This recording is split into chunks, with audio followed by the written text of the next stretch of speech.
자유한국당이 전국위원회를 열어서 김병준 국민대 명예교수를 비상대책위원장으로 확정했습니다. 김병준 비대위원장은 노무현 정부 시절에 대통령 정책실장과 대통령 정책특보 부총리 등 각종 정책을 총괄한 핵심 인사, 노예 남자라고 해도 과언이 아닐 텐데요. 당내 논의 과정에서도 김 비대위원장의 노무현 정부 이력이 어떤 장점으로 작용했다고 전해지고 있습니다.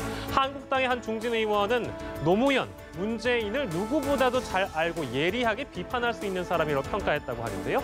이처럼 자유한국당의 혁신을 이끌게 된 김병준 비대위원장은 지방선거에서 한국당이 참패한 이후 비대위원장 후보로 꾸준하게 이름이 오르내린 바 있습니다. 김 비대위원장은 누구인지 임광빈 기자가 자세히 정리했습니다. 김병준 비대위원장이 보수 진영과 인연을 맺기 시작한 것은 최순실 국정농단 사태 당시 박근혜 정부 총리 후보로 지명되면서부터입니다. 박근혜 대통령 방패막이를 하려 하느냐. 같이 하야를 외쳐도 시원치 않은 사람이 도대체 왜 그러느냐.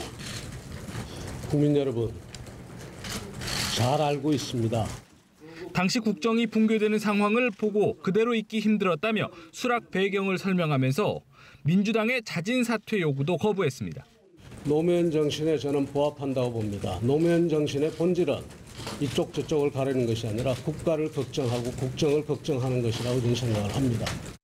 참여정부 청와대 정책실장을 지내며 각종 정책을 기획총괄한 김 위원장은 노무현 전 대통령의 핵심 브레인으로 꼽혀왔습니다. 참여정부의 대표 부동산 정책인 종합부동산세 집행을 지휘했고 행정수도 이전을 비롯한 국토균형개발 정책의 근간을 마련했습니다. 하지만 종부세는 한국당의 전신인 한나라당과 보수 언론으로부터 세금 폭탄이라는 비난을 받았고 행정수도 이전은 헌법재판소의 위헌 심판으로 무산되며 좌절을 맛봤습니다. 2006년 부총리 겸 교육부 장관에도 임명됐지만 당시 한나라당의 집중적인 논문 표절 의혹 제기로 13일 만에 낙마했습니다. 박근혜 정부 총리 후보 지명을 계기로 현 여권과도 완전히 결별한 김 비대위원장은 이 무렵 전혀 다른 길을 걷게 됩니다. 20대 총선 이후 새누리당 의원들과 접촉면이 늘었고 국민의당 비대위원장 후보로도 거론된 겁니다.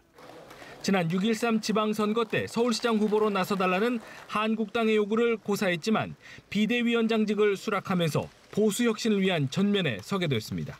연합뉴스TV 임광빈입니다.